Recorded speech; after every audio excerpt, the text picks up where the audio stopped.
एक दिन स्कूल से घर लौटते समय मेरी मुलाकात एक बाबा दैवीय पुरुष से हुई। उन्होंने मुझसे पूछा, अगर तुम्हें बोर्ड परीक्षा में 750 अंक, पूरे नंबर और 7 करोड़ 50 लाख 75 मिलियन रुपये में से चुनना हो तो तुम किसे चुनोगे? क्या इसमें भी सोचने जैसी कोई बात थी? एक सेकंड की भी देरी करना 7 करोड़ 50 लाख रुपये का अपमान होता। जिसके पास 7 करोड़ 50 लाख रुपये आ जाए वह भला क्यों बोर्ड परीक्षा देगा? लेकिन मैंने 750 अंक को चुना। ऐसा सिर्फ इसलिए हुआ क्योंकि बोर्ड परीक्षा से ठीक एक दिन पहले मैंने एक इंटरनेट पोस्ट देखी थी। पोस्ट के लेखक ने पूछा था, 7 करोड़ 50 लाख नकद और बोर्ड परीक्षा में पूरे अंक, दोनों में से किसे चुनोगे? मैंने देखा और सोचा कि यह फिर कोई बेवकूफ़ाना सवाल है।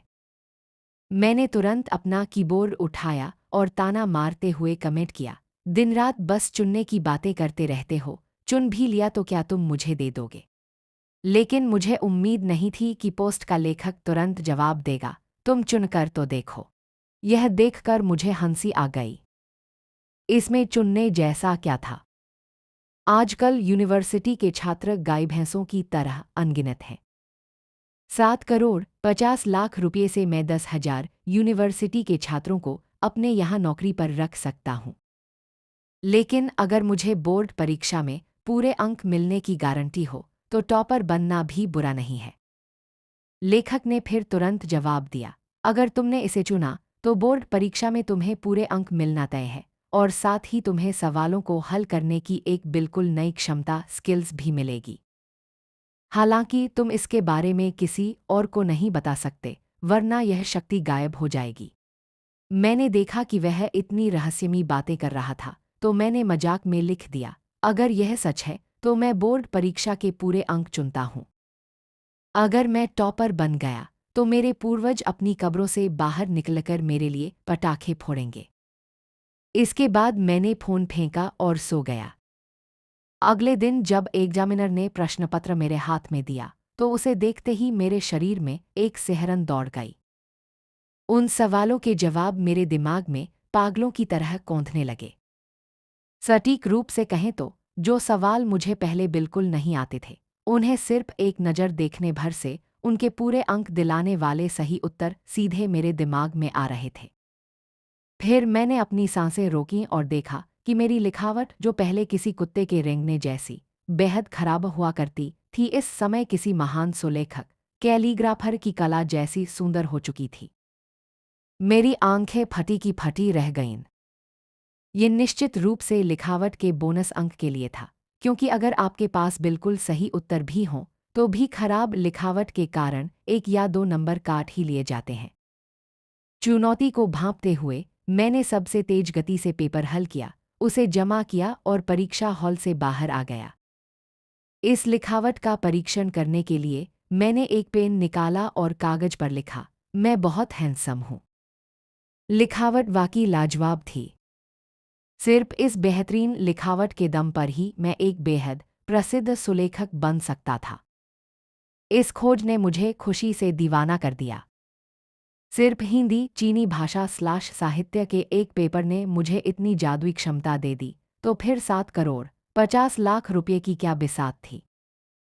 दोपहर में जब गणित माथ्स की परीक्षा हुई तो मैंने फिर से चमत्कारी प्रदर्शन किया।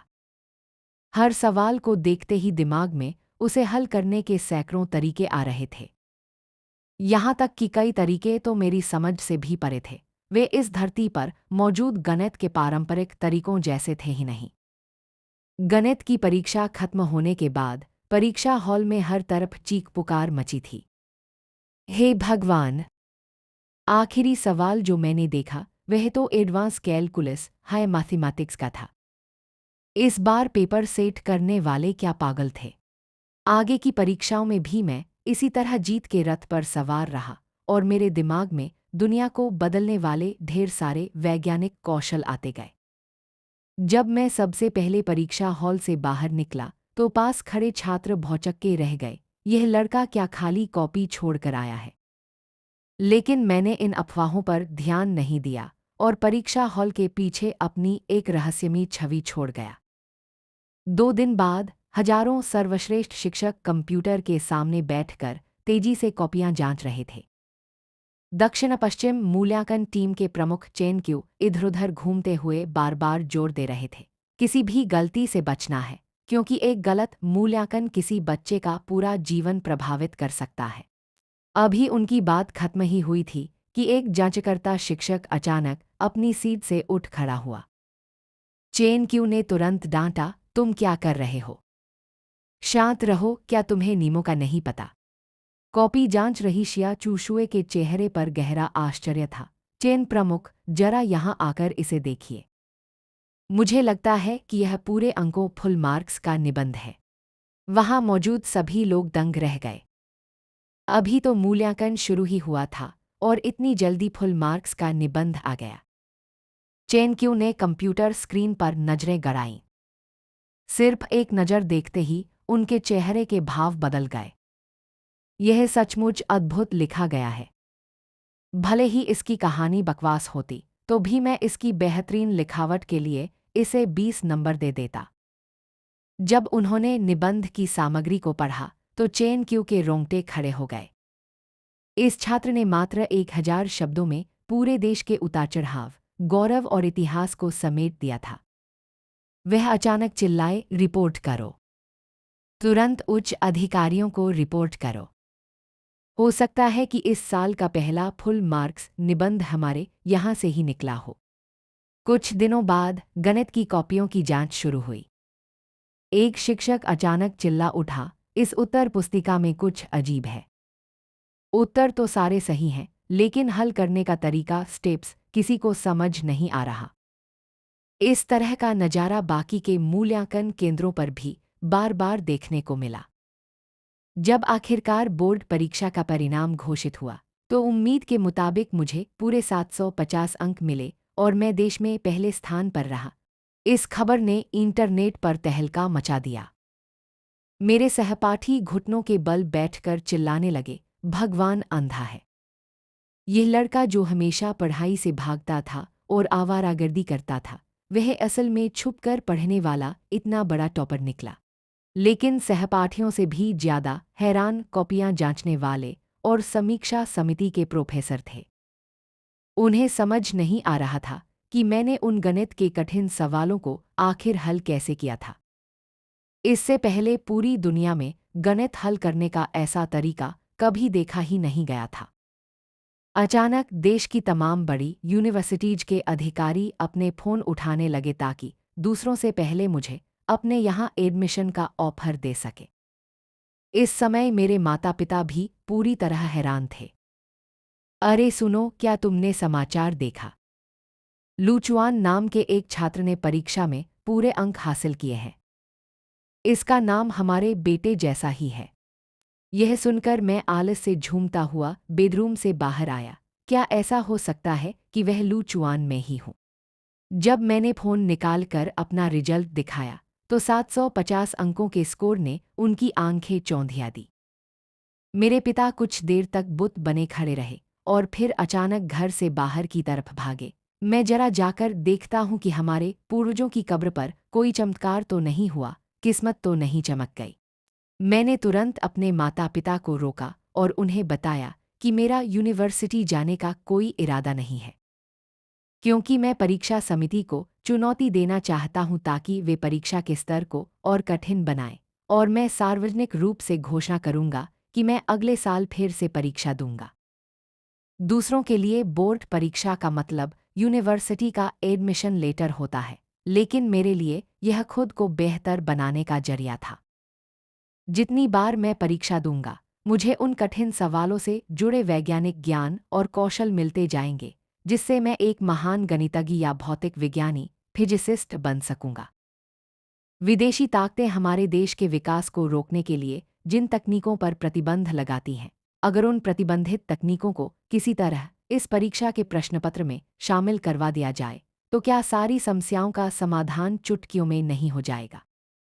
बेशक यह बात मैं किसी को नहीं बता सकता था। जब मैंने वादा किया कि मैं दूसरे साल की परीक्षा के बाद पक्का यूनिवर्सिटी चला जाऊंगा, तब कहीं जाकर मेरे माता-पिता इस बात के लिए राजी हुए। अगले दिन पत्रकारों की भारी भीड़ मुझसे जुड़ी हर जानकारी जुटाने के लिए मेरे घर के बाहर जमा हो गई। उनके साथ देश की कई शीर्ष यूनिवर्सिटीज के अधिकारी भी आए थे, जो मेरे घर में घुसने से पहले ही आपस में बहस कर रहे थे कि कौन मुझे अपने कॉलेज में ले जाएगा। जब हम तीनों, मैं और मेरे माता पिता, बाहर जाने लगे तो दरवाजे पर खड़ी भारी भीड़ को देखकर दंग रह गए। अधिकारी तुरंत आगे बढ़े और मेरे माता पिता को घेर कर ऐसी शर्तें रखने लगे जिनकी कल्पना भी नहीं की जा सकती थी। कोई पूरी फीस माफ करने और मुख्य शहर में घर देने की बात कर रहा था, तो कोई हर महीने 30,000 रुपये का वजीफा स्टाइपेंड देने को तैयार था। शिया चूशों भी पीछे नहीं रहीं। उन्होंने घोषणा की, हम आपको एक स्वतंत्र रिसर्च लैब देंगे और हर साल 3 लाख रुपये का रिसर्च फंड देंगे। और चाहे आप हमारी यूनिवर्सिटी साउथ वेस्ट कॉलेज में आएं या ना आएं, यह पैसा हमेशा आपका रहेगा। यह सुनते ही गेवू और शेंगतांग जैसी बड़ी यूनिवर्सिटीज के अधिकारी भड़क गए। वाह, क्या घटिया चाल चली है! हम यहाँ अपनी शर्तों पर बात कर रहे थे और तुमने यहाँ भी कंपटीशन बढ़ा दिया। चाहे वह आए या ना आए, तुम पैसे दोगी। हालांकि इसके बाद मैंने जो कहा उसने वहां मौजूद सभी लोगों को हैरान कर दिया। सभी शिक्षकों को धन्यवाद, लेकिन मैंने फैसला किया है कि मैं 1 साल और रुककर फिर से परीक्षा दूंगा। वहां मौजूद सभी लोगों का दिमाग सुन्न हो गया। आखिर यह क्या चल रहा था? पत्रकारों को इसमें एक बड़ी हेडलाइन की बू आ गई और वे माइक लेकर आगे बढ़े। लू चुआन जी, आप एक टॉपर हैं, फिर भी आप यूनिवर्सिटी जाने का मौका क्यों छोड़ रहे हैं? मेरी आंखें चमक उठीं। मैं पत्रकारों के इसी सवाल का इंतजार कर रहा था, क्योंकि इस साल परीक्षा समिति के सवाल बहुत आसान थे। मैंने अपनी आधी क्षमता का भी इस्तेमाल नहीं किया और मुझे पूरे अंक मिल गए। इंटरव्यू के ऑन एयर होते ही पूरे देश में बवाल मच गया। खासकर वे छात्र जिन्हें अगले साल परीक्षा देनी थी, उन्होंने मुझे इंटरनेट पर बुरी तरह ट्रोल करना शुरू कर दिया। क्या यह लड़का पागल है? क्या यह इंसानों जैसा बर्ताव नहीं कर सकता? वहीं दूसरी तरफ परीक्षा समिति के विशेषज्ञ और प्रोफेसर गुस्से से लाल हो गए। यह लड़का बहुत घमंडी है। क्या उसे लगता है कि हमारे पास बस इतने ही कठिन सवाल थे? इंटरव्यू खत्म होने के बाद प्रांतीय सरकार और विभिन्न संस्थाओं की तरफ से मुझे कुल 15 लाख रुपये का नकद पुरस्कार मिला। जब यह खबर फैली तो इंटरनेट पर फिर से बहस छिड़ गई। नेटिजन्स ने कहा, अब समझ आया कि वह यूनिवर्सिटी क्यों नहीं जाना चाहता। उसकी काबिलियत को देखते हुए अगर वह अगले साल फिर परीक्षा देगा तो बड़ी आसानी से फिर से लाखों रुपये कमा लेगा। लेकिन मैंने इंटरनेट की इन बकवास बातों पर ध्यान नहीं दिया, क्योंकि मुझे अपनी स्कूल की सबसे खूबसूरत लड़की, स्कूल क्रश यिन वेनवेन के साथ डेट पर जाना था। स्कूल के दिनों से ही हमारे दिल में एक दूसरे के लिए भावनाएं थीं, लेकिन अपनी पढ़ाई और परीक्षा के कारण उसने कभी हामी नहीं भरी थी। अब जब मैं देश का टॉपर बन चुका था, तो हम दोनों ने आधिकारिक तौर पर अपने रिश्ते को स्वीकार कर लिया। जल्द ही 1 साल और बीत गया। समय आया दूसरे साल की परीक्षा के दिन का। जैसे ही मैं परीक्षा केंद्र पर पहुंचा, अनगिनत पत्रकारों ने मुझे घेर लिया। लू चुआन जी, यह आपकी दूसरी बोर्ड परीक्षा है। आपको क्या लगता है कि इस बार आप कितना स्कोर करेंगे? मैंने मुस्कुराते हुए सिर हिलाया। ज्यादा तो नहीं, बस पूरे अंक, फुल मार्क्स ले आऊंगा। पत्रकार के चेहरे पर खुशी आ गई। उसने मन ही मन खबर की हेडलाइन भी सोच ली। फुल मार्क्स लाने वाले जीनियस की दूसरी परीक्षा, फिर से पूरे अंक लाने का किया दावा। दूसरे पत्रकार ने तुरंत माइक आगे किया। पिछले साल आपने परीक्षा समिति को चुनौती दी थी, जिससे विशेषज्ञ बहुत नाराज हैं। इस वजह से इस साल का पेपर पिछले साल से कहीं ज्यादा कठिन बनाया गया है, जिससे बाकी छात्र बहुत तनाव में हैं। क्या आप इस बारे में कुछ कहना चाहेंगे? क्या यह कोई गलतफहमी थी? कोई गलतफहमी नहीं थी। मैं सिर्फ परीक्षा समिति की बात नहीं कर रहा था, मेरा मतलब था कि जो भी पेपर सेट करने वाले हैं वे सब मेरे सामने बच्चे हैं। पत्रकार हैरान रह गए। ये लड़का वाकई हद से ज्यादा घमंडी और बेखौफ था। तभी एक पत्रकार की नज़र मेरे पास खड़ी खूबसूरत लड़की पर पड़ी और उसने तुरंत पूछा, लू चुआन जी, आपके साथ खड़ी यह खूबसूरत महिला कौन है? मैंने कुछ नहीं छुपाया। मैंने यिन वेनवेन का छोटा सा हाथ अपने हाथ में लिया और गर्व से कहा, यह मेरी गर्लफ्रेंड है। पत्रकारों को लगा कि यह एक बेहतरीन गॉसिप न्यूज बनेगी। कैमरों के फ्लैश चमकने लगे। इस एक तस्वीर के दम पर उनकी खबरों के व्यूज कई गुना बढ़ने वाले थे। जल्द ही परीक्षा शुरू हुई। मेरे दिमाग का अनुमान बिल्कुल सही साबित हुआ। जैसे ही मैंने सवालों को देखा, उनके सही उत्तर अपने आप दिमाग में तैरने लगे और मुझे किसी भी गलती की कोई चिंता नहीं थी। यहाँ तक कि इस बार मैंने लिखने की एक अलग ही शैली, कैलीग्राफी स्टाइल अपनाई, जो कि अपने आप में एक नई कला की शुरुआत जैसी थी। वहाँ मौजूद दो एग्जामिनर बार बार मेरी तरफ देख रहे थे। जब उन्होंने देखा कि मैं बिना रुके लगातार लिखे जा रहा हूँ, तो वे उत्सुकता में मेरी सीट के पास आए। जैसे ही उन्होंने मेरी उत्तर पुस्तिका को देखा, वे वहीं जड़ हो गए। एक 19 साल के युवक की लिखावट इतनी जादुई और ऐतिहासिक हो सकती थी। क्या इसी को असली जीनियस कहते हैं?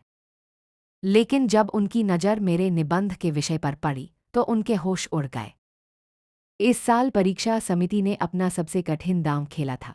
परीक्षार्थियों को प्रसिद्ध उपन्यास होंग लो मेंग, लाल कोठरी का सपना की अधूरी कहानी को आगे बढ़ाना था, और वह भी कम से कम 600 शब्दों में। वह एग्जामिनर खुद इस उपन्यास का बहुत बड़ा प्रशंसक था और जानता था कि यह काम कितना असंभव था। इतिहास में अनगिनत विद्वानों ने इसे पूरा करने की कोशिश की थी, लेकिन कोई भी मूल लेखक की शैली की बराबरी नहीं कर पाया था। लेकिन यहाँ मैंने बिना एक पल सोचे लिखना शुरू कर दिया था। उस एग्जामिनर के चेहरे के भाव लगातार बदल रहे थे। जब मैंने निबंध के सारे पन्ने भर दिए, तो उसका दिल इस कदर उत्सुक हो गया जैसे कोई बिल्ली उसे नोच रही हो। बाकी छात्रों ने जब मुझे फिर से समय से पहले पेपर जमा करते देखा, तो उन्होंने अपनी आंखें घुमाईं। यह दिखावा करने वाला लड़का फिर आ गया। क्या यह बिना शो ऑफ किए नहीं रह सकता? कुछ दिनों बाद परीक्षा समाप्त हुई और मूल्यांकन का काम शुरू हुआ। सभी शिक्षकों को लगा कि वे मेरी इस साहित्यिक रचना को नंबर देने के काबिल नहीं हैं। मजबूरी में इस कॉपी को विशेषज्ञों की उच्च स्तरीय समीक्षा समिति के पास भेजा गया। साहित्य जगत की दिग्गज झांग मेंगलिंग ने जब मेरी कॉपी देखी, तो उनकी आंखें गुस्से और आश्चर्य से फटी की फटी रह गईं। इसके आगे का हिस्सा कहाँ है? कोई कहानी को इस मोड़ पर कैसे छोड़ सकता है? इस समय उनकी हालत ऐसी थी मानो वह किसी को खा जाएंगी। होंग लो मेंग की दीवानी होने के नाते उन्हें दिख रहा था कि इस अधूरे उपन्यास को पूरा करने की उम्मीद जाग चुकी है। लेकिन अफसोस, बोर्ड परीक्षा की कॉपी में पन्ने सीमित थे। मूल्यांकन प्रमुख चेन क्यू ने तुरंत उन्हें शांत करने की कोशिश की। मैडम, शांत हो जाइए। यह कोई साहित्य की वर्कशॉप नहीं, बल्कि बोर्ड परीक्षा की कॉपी है। फिर उन्होंने डरते डरते पूछा, मैडम, इसे कितने नंबर देना ठीक रहेगा? झांग मेंगलिंग बेजान होकर सोफे पर बैठ गईं और धीरे से बोली, पूरे नंबर, फुल मार्क्स दे दो। कुछ दिनों बाद रिजल्ट आया। बिना किसी आश्चर्य के मैं एक बार फिर से देश का नंबर 1 टॉपर बन गया। इंटरव्यू और रिजल्ट के बाद इंटरनेट पर मौजूद ट्रोल्स चिल्लाने लगे, इसमें पक्का कोई घोटाला है। इसकी जांच होनी चाहिए। होंग लो मेंग जैसे महाकाव्य को आगे बढ़ाने वाले निबंध में किसी को पूरे नंबर कैसे मिल सकते हैं? इसकी कॉपी सार्वजनिक की जाए। यह माहौल देखकर शिक्षा मंत्रालय ने सीधे मेरी कॉपी इंटरनेट पर अपलोड कर दी। जैसे ही वह निबंध सामने आया, उसे सभी बड़े प्लेटफॉर्म्स पर शेयर किया जाने लगा। नेटिजन्स उसे पढ़कर सन्न रह गए। क्या यह किसी 19 साल के लड़के की रचना हो सकती थी? उपन्यास के लाखों प्रशंसकों ने मेरे सामने घुटने टेक दिए और मुझसे इस कहानी का अगला भाग, सीक्वल लिखने की भीख मांगने लगे। वे इस पल का सालों से इंतजार कर रहे थे। इंटरनेट का माहौल तुरंत बदल गया। प्रशंसकों ने ट्रोल्स को दौड़ा दौड़ा कर धोया। यहाँ तक कि सुलेख कैलीग्राफी के विशेषज्ञों ने भी बयान जारी किया, यह लिखावट अपने आप में एक अनूठी शैली है। अगर यह लड़का प्राचीन काल में होता तो इसे इतिहास का सबसे महान लेखक माना जाता। बात तब और बड़ी हो गई जब होंग लेहो उचियन्यक्षर एसोसिएशन की अध्यक्ष झांग मेंगलिंग खुद पत्रकारों को लेकर मेरे घर आ पहुंची।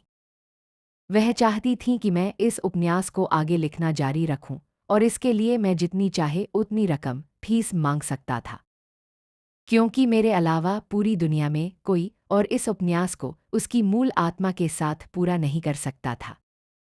मैंने उन बुजुर्ग विद्वानों को इस काम के लिए परेशान होते देखा तो मैं इस शर्त पर सहमत हो गया। मैंने तुरंत कागज और पेन उठाया और उनके सामने ही अध्याय 81 से लेकर कहानी के अंत तक लगातार लिखना शुरू कर दिया। झांग मेंगलिंग उस पांडुलिपि मैनुस्क्रिप्ट को किसी अनमोल खजाने की तरह अपने सीने से लगाकर सोफे पर बैठ गईं। इसे प्रकाशित पब्लिश होने दीजिए प्लीज, आपकी जो भी शर्तें होंगी हमारी एसोसिएशन उन्हें पूरा करेगी। लेकिन मैंने शांति से सिर हिलाया। यह कहानी लिखी ही इसलिए गई है ताकि लोग इसे पढ़ सकें। इसे सामान्य पब्लिशिंग प्रोसेस के तहत ही बाजार में लाए। लेकिन मैं आपसे एक छोटा सा काम करवाना चाहता हूं। झांग मेंगलिंग इस समय बेहद खुश थीं। उन्होंने कहा, तुम बेझिझक कहो, अगर मेरे बस में हुआ तो मैं कुछ भी करने को तैयार हूं। लेकिन उन्हें उम्मीद नहीं थी कि मेरी शर्त यह होगी। आप जरा परीक्षा समिति पेपर सेट करने वालों तक मेरा यह संदेश पहुंचा दीजिए कि अगले साल की परीक्षा का पेपर जितना कठिन हो सके उतना कठिन बना। झांग मेंगलिंग कुछ देर तक मुझे अजीब नज़रों से देखती रहीं। तुम आखिर कितना कठिन पेपर हल करना चाहते हो? तुम्हारा इस बोर्ड परीक्षा से क्या बैर है? उन्होंने मन ही मन शिकायत की, लेकिन सामने कुछ कह नहीं पाईं। उन्होंने बस इतना कहा कि वह कोशिश करेंगी। इसके बाद एसोसिएशन ने उस उपन्यास के राइट्स मुझसे 5 करोड़ रुपये 50 मिलियन की भारी भरकम कीमत पर खरीद लिए। इसी के साथ मेरा वह वीडियो जिसमें मैंने परीक्षा को और कठिन बनाने की मांग की थी इंटरव्यू के रूप में इंटरनेट पर वायरल हो गया। एक बार फिर पूरा इंटरनेट मेरे खिलाफ हो गया। कई संस्थाओं ने मेरी आलोचना की और कहा कि मैं बहुत अहंकारी हूं और मुझे ज्ञान की गहराई का अंदाजा नहीं है।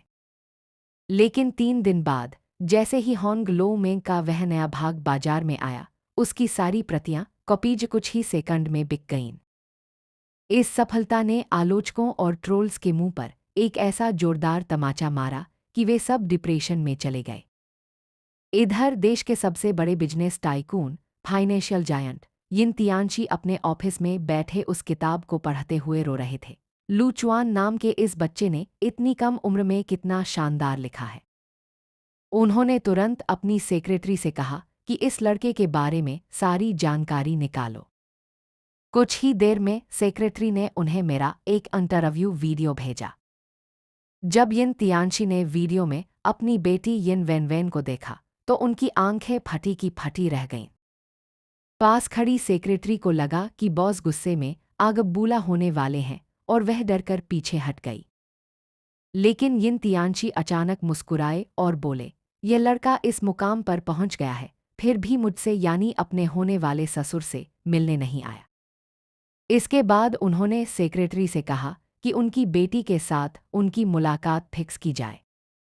कुछ समय बाद यिन वेनवेन एक आलीशान होटल में अपने पिता के साथ डिनर कर रही थी। यिन तियानशी ने गंभीर चेहरा बनाकर पूछा, यह लू चुआन तुम्हारा बॉयफ्रेंड है ना? यिन वेनवेन को लगा कि उसके पिता इस रिश्ते के खिलाफ हैं, इसलिए वह घबराकर सफाई देने लगी कि मैं कितनी समझदार हूं और हम दोनों कितनी मेहनत कर रहे हैं। यिन तियानशी ने हाथ उठाकर उसे बीच में ही रोका, मेहनत? हाँ, तुम्हें वाकई बहुत मेहनत करनी चाहिए, वरना तुम मेरे इतने शानदार दामाद के काबिल कैसे बनोगी? अब से तुम्हें उसे पति कहना चाहिए। यिन वेनवेन पूरी तरह हक्की बक्की रह गई। यह क्या कह रहे हैं आप? पिता ने उसके लिए पानी का गिलास आगे बढ़ाया और आंखें घुमाते हुए कहा, जैसा तुम सोच रही हो वैसा कुछ नहीं है। हाँ, मैं इस दामाद को स्वीकार करता हूँ, लेकिन मेरी एक छोटी सी शर्त है। क्या शर्त? यिन वेनवेन अब भी सतर्क थी। यिन तियानशी ने लार जताते हुए कहा, सचमुच बेटियां जब बड़ी हो जाती हैं तो दूसरों की तरफदारी करने लगती हैं। भले ही मैं उसे पसंद करता हूं, लेकिन उसने मेरी बेटी का दिल जीता है, तो क्या उसे अपने होने वाले ससुर को कोई तोहफा गिफ्ट नहीं देना चाहिए? आपको क्या चाहिए? ज्यादा कुछ नहीं, बस। यिन तियानशी ने थोड़ा खांसते हुए कहा, उसने जो होंग लो मेंग की मूल पांडुलिपि अपने हाथों से लिखी है, क्या वह मुझे मिल सकती है? यिन वेनवेन को तुरंत दाल में कुछ काला लगा। वह अपने पिता की फितरत अच्छे से जानती थी। मैं इस बारे में खुद फैसला नहीं ले सकती, मुझे लू चुआन से पूछना होगा। ठीक है, तुम उससे पूछ लो, पिता ने तुरंत हामी भरी। लेकिन जैसे ही वेनवेन मुड़ी, उन्होंने पीछे से आवाज लगाई, और सुनो, जरा प्यार से बात करना, कहीं मेरा दामाद नाराज ना हो जाए। यिन वेनवेन को लगा कि वह उनकी सगी बेटी है ही नहीं। घर लौटकर यिन वेनवेन ने यह सारी बात मुझे बताई। यह सुनकर मैंने हंसते हुए सिर हिलाया। मुझे नहीं पता था कि अंकल को भी इस बारे में पता चल गया है। जहां तक उस पांडुलिपि की बात है, वह तो मैंने तुम्हें कब की दे दी थी। अब वह तुम्हारी है, तुम उसे अपने पास रखो या किसी को भी दे दो, मुझे कोई आपत्ति नहीं है। मैंने आगे बढ़कर यिन वेनवेन को गले लगाया और उसके गाल पर एक किस किया। तुम्हें इतना परेशान होने की जरूरत नहीं है, हम दोनों इस रिश्ते में बराबर हैं, है ना? हाँ, हम बराबर हैं, लेकिन फिर भी तुम्हारी मर्जी जानना जरूरी था, उसने राहत की सांस लेते हुए कहा और मुझे वापस किस किया। अच्छा हुआ तुम मान गए, अब हमारे बीच की सारी मुश्किलें खत्म हो गई हैं। इसके बाद मैं और यिन वेनवेन उसके पिता से मिलने गए। शुरुआत में सब कुछ बहुत सामान्य और अच्छा रहा। लेकिन अचानक होने वाले ससुर ने गला खंगारते हुए पूछा, अच्छा सुनो, तुम दोनों कोर्ट मैरिज शादी का रजिस्ट्रेशन कब कर रहे हो? यिन वेनवेन जो चाय पी रही थी, वह सीधे उसके मुंह से छूटकर पिता के कपड़ों पर जा गिरी। पापा, आप भी क्या बातें कर रहे हैं? मैं भी थोड़ा असहज हो गया। मुझे पता था कि ससुर जी मुझसे प्रभावित हैं, लेकिन यह नहीं पता था कि वे इतने उतावले हैं। अंकल, हम अभी सिर्फ 19 साल के हैं। ओह देखो मेरा दिमाग। यिन तियानशी ने अपने सिर पर हाथ मारा। अभी कानूनी उम्र नहीं हुई है, लेकिन हम शादी का फंक्शन, रिसेप्शन तो पहले रख ही सकते हैं ना? क्यों न जल्द ही तुम्हारे माता पिता से मुलाकात की जाए और कोई शुभ मुहूर्त देखकर बात पक्की कर ली जाए। बापा, यिन वेनवेन चिढ़काई। भला कोई अपनी बेटी को विदा करने के लिए इतना उतावला कैसे हो सकता है? भले ही वह एक बेहतरीन लड़का था, लेकिन एक पिता को ऐसा शोभा नहीं देता। यिन तियानची ने उसे शांत रहने का इशारा किया। तुम शांत रहो, मुझे पता है कि मैं क्या कर रहा हूं। इतना बेहतरीन दामाद अगर जल्दी से हमारे परिवार का हिस्सा नहीं बना और कल को कोई और उसे छीन ले गया, तो हम क्या करेंगे? यह सुनकर मेरे पास कहने के लिए कोई शब्द नहीं थे। मैंने किसी तरह उस जोशीले ससुर को शांत किया और फिर कोई बहाना बनाकर वेनवेन का हाथ पकड़कर वहां से बाहर भाग आया। इसके कुछ ही समय बाद बोर्ड परीक्षा का परिणाम एक बार फिर घोषित हुआ। मैं दोबारा पूरे अंकों के साथ देश का टॉपर बना। देश की सभी नामी यूनिवर्सिटीज ने एक बार फिर मेरे सामने रेड कारपेट बिछा दिया, लेकिन मैंने उन सभी ऑफर्स को ठुकरा दिया। मैंने खुलेआम मीडिया के सामने बयान दिया। इस बार का पेपर भी बहुत आसान था। मुझे उम्मीद है कि अगली बार परीक्षा समिति के विशेषज्ञ थोड़े और कठिन सवाल लाएंगे, क्योंकि मैं इस परीक्षा के जरिए उन सभी वैज्ञानिक और तकनीकी रुकावटों को तोड़ना चाहता हूं जो हमारे देश के विकास की राह में रोड़ा बनी हुई हैं। लेकिन यह असली वजह मैं किसी को खुलकर नहीं बता सकता था, क्योंकि ऐसा करते ही मेरी वह जादुई शक्ति हमेशा के लिए खत्म हो जाती। इस बयान के बाद नेटिजन्स को लगा कि मैं पागलपन और घमंड की सारी हदें पार कर चुका हूँ। कुछ लोग तो मेरे घर के बाहर आकर विरोध प्रदर्शन करने लगे। लेकिन मेरा नजरिया अब इन सब चीजों से बहुत ऊपर उठ चुका था। मैंने होंग लो मेंग से मिले 5 करोड़ रुपये की रकम निकाली, शहर के पौश इलाके में एक आलीशान बंगला खरीदा और बाहरी दुनिया से कटकर शांति से रहने लगा। जब तक कि टीवी पर एक बेहद गंभीर और झकझोर देने वाली खबर सामने नहीं आ गई। नया Y739 तकनीकी विमान लापता हो गया था, जिसमें तांग देश चीन के 261 यात्री थे, जिनका कोई अता पता नहीं था। अगर बोर्ड परीक्षा की प्रश्न निर्धारण समिति पेपर सेट करने वाले मुझे थोड़ा सा इशारा दे दे और मैं कुछ नए वैज्ञानिक कौशल हासिल कर लूं, तो उस लापता विमान के मलबे को ढूंढना मेरे लिए कोई बड़ी बात नहीं होगी।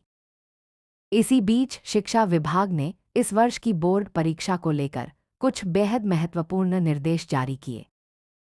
एक तरफ परीक्षा के सवालों को समय के साथ आधुनिक होना होगा और समसामयिक घटनाओं करंट अफेयर्स से सीधे जुड़ना होगा। दूसरी तरफ उत्तर पुस्तिकाओं आंसर शीट्स की सीमा को पूरी तरह खत्म कर दिया गया। छात्र जितनी चाहें उतनी अतिरिक्त आंसर शीट्स ले सकते थे, ताकि होंग लो में उपन्यास को आगे लिखते समय पन्ने कम पड़ने जैसी समस्या दोबारा न आए। जल्द ही तांग देश की वर्ष 5013 की बोर्ड परीक्षा शुरू हो गई। मुझे अपने बाईं और दाईं ओर बैठे परीक्षार्थियों की तीखी और गुस्से से भरी निगाहें साफ महसूस हो रही थीं, क्योंकि मैंने अकेले अपने दम पर परीक्षा के कठिनाई स्तर को बहुत ऊपर बढ़ा दिया था। हालांकि वे जितने ज्यादा गुस्से में थे, मैं उतना ही खुश था। क्या पता अब से कुछ दशकों बाद उनमें से कुछ लोग खुद इस परीक्षा समिति के सदस्य बन जाएं और मैं तब भी इस बोर्ड परीक्षा के हॉल में बैठकर शान से पेपर दे रहा हूं। जैसे जैसे छात्र परीक्षा हॉल में आ रहे थे, एग्जामिनर भी अपनी ड्यूटी पर पहुंच गए। जब प्रश्नपत्र बांटे गए तो छात्रों और एग्जामिनर्स दोनों की नजरें मेरी तरफ ऐसे थीं मानो वे किसी पंथ के गुरु कल्ट लीडर को देख रहे हों। मैंने उन नजरों को पूरी तरह नजरअंदाज किया और पेपर हल करना शुरू कर दिया। हिंदी साहित्य के शुरुआती सवाल बहुत आसान थे, लेकिन निबंध के विषय को देखकर मुझे थोड़ी निराशा हुई। सूटों मादा सूरों की प्रसव के बाद की देखभाल को कैसे बेहतर बनाएं। यह निबंध लिखना बहुत मजेदार तो नहीं था, लेकिन इसका स्तर बस ठीक ठाक ही था। इसके बाद मैं बड़ी उम्मीदों के साथ गणित मैथ्स का पेपर हाथ में लिया, लेकिन यहाँ भी निराशा ही हाथ लगी। इसका कठिनाई स्तर पिछले साल की तुलना में बस थोड़ा सा ही ज्यादा था।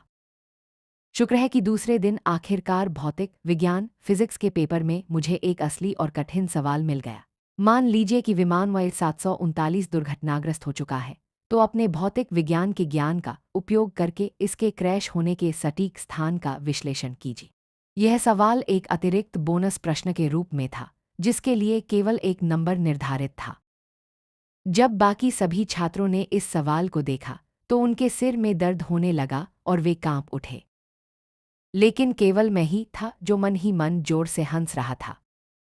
आखिरकार मेरे चमकने का असली पल आ ही गया था। उसी पल मुझे महसूस हुआ कि मेरे दिमाग में आने वाली वैज्ञानिक जानकारी और ज्ञान का भंडार इतना विशाल था कि उसे शब्दों में बयां करना मुश्किल था। यहाँ तक कि उसमें समुद्र में 20,000 मीटर की अधिकतम गहराई तक जाने वाली एक अत्याधुनिक परमाणु पनडुब्बी अल्ट्रामॉडर्न न्यूक्लियर सबमरीन बनाने की तकनीक भी शामिल थी। इस पल मैं उत्साह से पूरी तरह कांप उठा। सिर्फ इस एक नंबर के सवाल ने मुझे इतनी बड़ी और जादुई टेक्नोलॉजी दे दी। इस बार तो बम्पर फायदा हो गया था। अचानक मेरे दिमाग में एक बिजली सी कौंधी, क्या यही उस लापता विमान के मलबे को खोजने की सबसे जरूरी शर्त थी? लेकिन फिलहाल असली दुनिया में इस दुर्घटना को लेकर कोई जांच रिपोर्ट या सुराग मौजूद नहीं था। परीक्षा खत्म होने के बाद सभी छात्र विमान के क्रैश होने की जगह को लेकर आपस में बहस कर रहे थे, लेकिन सबके दावे अलग थे और किसी के पास कोई सटीक जवाब नहीं था। आधा महीना बीतने के बाद जब बोर्ड परीक्षा का रिजल्ट आया तो उम्मीद के मुताबिक मुझे 749 नंबर मिले। मैंने बिल्कुल सही उत्तर लिखा था, फिर भी उन्होंने मुझे पूरे 750 नंबर नहीं दिए। खैर कोई बात नहीं, मैं खुद इस उत्तर को सच साबित करके दिखाऊंगा। इधर इंटरनेट पर हर कोई मेरा मजाक उड़ा रहा था कि अब इस लड़के का टैलेंट खत्म हो चुका है। मशहूर पत्रकार वांग बिंगबिंग जनता के सामने मेरी बात रखने के लिए विशेष रूप से मेरे घर आईं और उन्होंने मेरे साथ एक लाइव ब्रॉडकास्ट सीधा प्रसारण इंटरव्यू शुरू किया।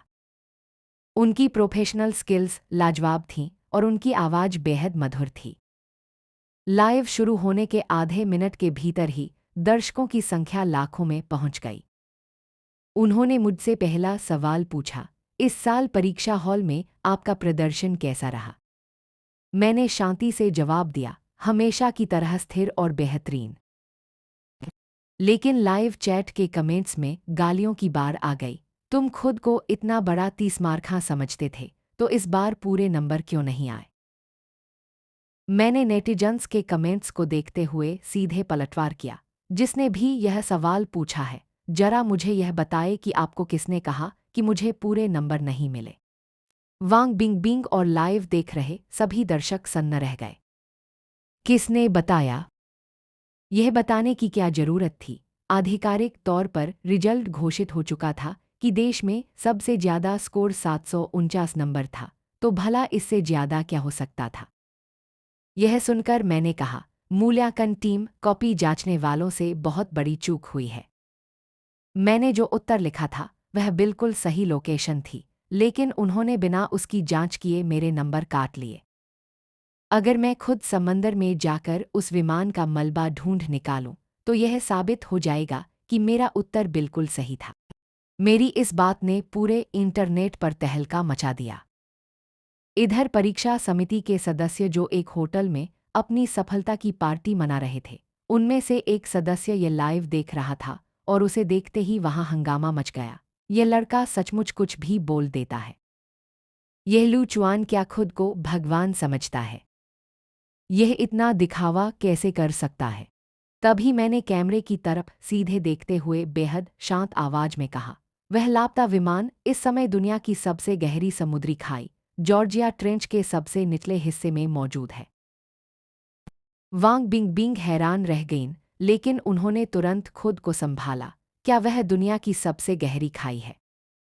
अभी अभी आपने कहा कि आप खुद इसे साबित करने जाएंगे, तो क्या आप सचमुच समुद्र के नीचे 20,000 मीटर तक जा सकते हैं? इंटरव्यू खत्म होने के बाद पूरी इंटरनेट दुनिया मेरा मजाक उड़ा रही थी कि मेरा दिमाग खराब हो गया है। लेकिन वे यह नहीं जानते थे कि भले ही मेरे पास अकेले पनडुब्बी बनाने का पैसा या साधन न हो, लेकिन मेरे होने वाले ससुर यिन तियानशी कोई आम इंसान नहीं थे। तीसरे ही दिन मैं और यिन वेनवेन शेंझेन शहर के लिए रवाना हो गए, जहां देश की कई बड़ी जहाज बनाने वाली कंपनियां स्थित थीं। जब यिन तियानशी ने सुना कि मैं खुद की कंपनी खोलकर रिसर्च करना चाहता हूं, तो उन्होंने तुरंत मुझे एक पूरी बिल्डिंग गिफ्ट कर दी ताकि मैं उसे अपनी लैब बना सकूं। तभी मैंने अपनी कंपनी के कर्मचारियों के सामने आधिकारिक रूप से घोषणा की, हमारी कंपनी का पहला प्रोजेक्ट एक नए जमाने का डीप सी सबमर्सिबल गहरे समुद्र में जाने वाला यान बनाना है, जिसके जरिए हम उस विमान के मलबे को उस गहरी खाई से बाहर निकालेंगे। जब इस नए प्रोजेक्ट की खबर बाहर आई तो इंटरनेट पर फिर से भूचाल आ गया। यहाँ तक कि कुछ लोगों ने मुझ पर आरोप लगाया कि मैं उस दर्दनाक विमान हादसे का इस्तेमाल अपनी पब्लिसिटी के लिए कर रहे हूँ। लेकिन जल्द ही जब नेटिजन्स ने छानबीन की तो उन्हें पता चला कि मेरी कंपनी के नाम पर पहले से ही सैकड़ों अत्याधुनिक पेटेंट टेक्नोलॉजीज दर्ज हो चुके थे, जिन्हें देखकर विदेशों की बड़ी बड़ी टेक कंपनियां भी हैरान थीं।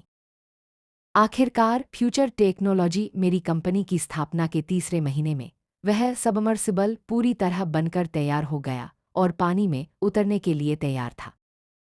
चूंकि यह समुद्र की गहराइयों में ऐसे जा सकता था मानो वहां कोई रुकावट ही ना हो, इसलिए मैंने इसका नाम रखा जलदेवता गोंगगोंग एक वाटर गॉड गोंगगोंग नो एक। जैसे ही इसका शक्तिशाली इंजन शुरू हुआ, इसके नीचे जाने की गति इतनी तेज थी कि वह सीधे 78 नॉट की स्पीड पर पहुंच गई। टेस्ट करने वाले क्रू मेंबर्स के मुंह से अचानक निकला, हम समंदर के नीचे जा रहे हैं या किसी एक्सप्रेसवे पर हाई स्पीड कार चला रहे हैं। क्या पानी का दबाव और रुकावट इसके लिए मायने ही नहीं रखती? तभी सबमर्सिबल के सिस्टम ने एक चेतावनी सिग्नल भेजा। इस समुद्री इलाके में नीचे एक अज्ञात पनडुब्बी छुपी हुई है। मैंने तुरंत आदेश दिया, उस पनडुब्बी का पूरा डेटा स्कैन करो। इसी बीच समुद्र की सतह पर तांग देश के 3 नौसैनिक युद्धपोत डिस्ट्रॉयर्स अपने मिशन पर थे। अचानक उन्हें समुद्र के नीचे से एक अजीब सिग्नल मिला, कोई हमें स्कैन कर रहा है। हमारा सिस्टम लॉक हो चुका है। विरोधी कहाँ है? तुरंत उसका पता लगाओ। लेकिन उन्होंने अपने अत्याधुनिक सोनार और रडार का इस्तेमाल किया, फिर भी उन्हें नीचे कुछ दिखाई नहीं दिया। तभी युद्धपोत के कम्युनिकेटर ने कप्तान को रिपोर्ट दी, सर, हमें सामने से संपर्क करने की रिक्वेस्ट मिली है। कैप्टन शू होंग ने राहत की सांस ली, यह किसी दुश्मन देश की पनडुब्बी नहीं लगती, वरना वे खुद हमसे संपर्क नहीं करते। तभी हमने टेस्ट के दौरान मिली जानकारी कैप्टन को भेजी, सर, आपके इलाके के नीचे एक विदेशी पनडुब्बी चुपके से जासूसी कर रही है। सटीक कोऑर्डिनेट्स मिलते ही कैप्टन शू होंग ने तुरंत अपनी टुकड़ी को उसे घेरने का आदेश दिया। इधर ब्रिटिश पनडुब्बी के अंदर कमांडर एस मुस्कुराते हुए कह रहा था, तांग देश की रडार तकनीक बहुत पुरानी है, हम उनके नीचे घूम रहे हैं और उन्हें भनक तक नहीं है। लेकिन अचानक उनके रडार स्क्रीन पर 3 लाल बिंदु चमकने लगे। एस का चेहरा डर से पीला पड़ गया, हम पूरी तरह घिर चुके हैं। तांग देश के इन पुराने उपकरणों ने हमें कैसे ढूंढ लिया? उन्होंने भागने की कोशिश की, लेकिन कुछ ही दूरी पर उन्हें पता चला कि वे तांग देश के एंटी सबमरीन जाल में पूरी तरह फंस चुके थे। बाकी की चीजें नौसेना पर छोड़कर मैं आगे बढ़ गया।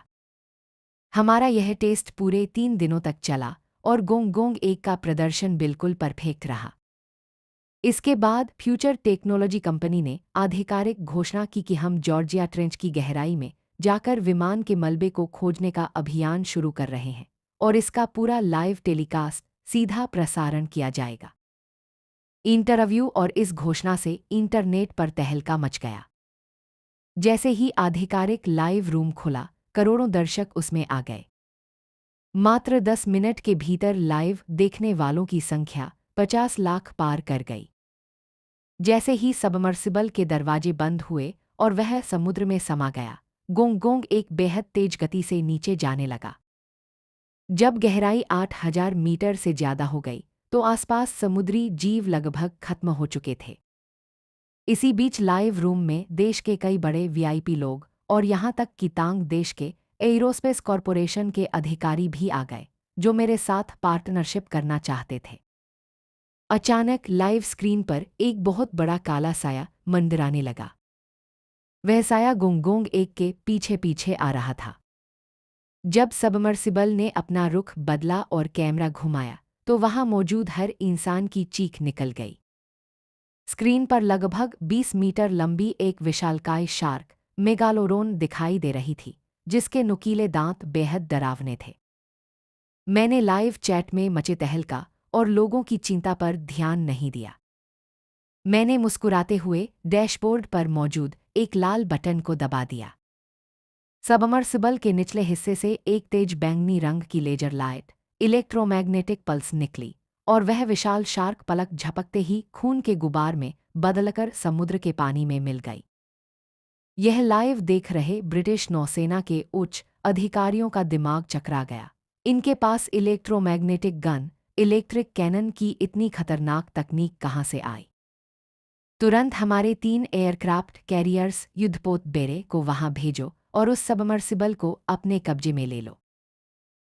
सिर्फ ब्रिटेन ही नहीं, बल्कि तांग देश के नौसेना कमांडर शू होंग को भी शीर्ष नेतृत्व से आदेश मिला, अपनी पूरी नौसेना की ताकत के साथ आगे बढ़ो और गोंग गोंग 1 की रक्षा करो। वह तकनीक किसी भी कीमत पर ब्रिटेन के हाथ नहीं लगनी चाहिए।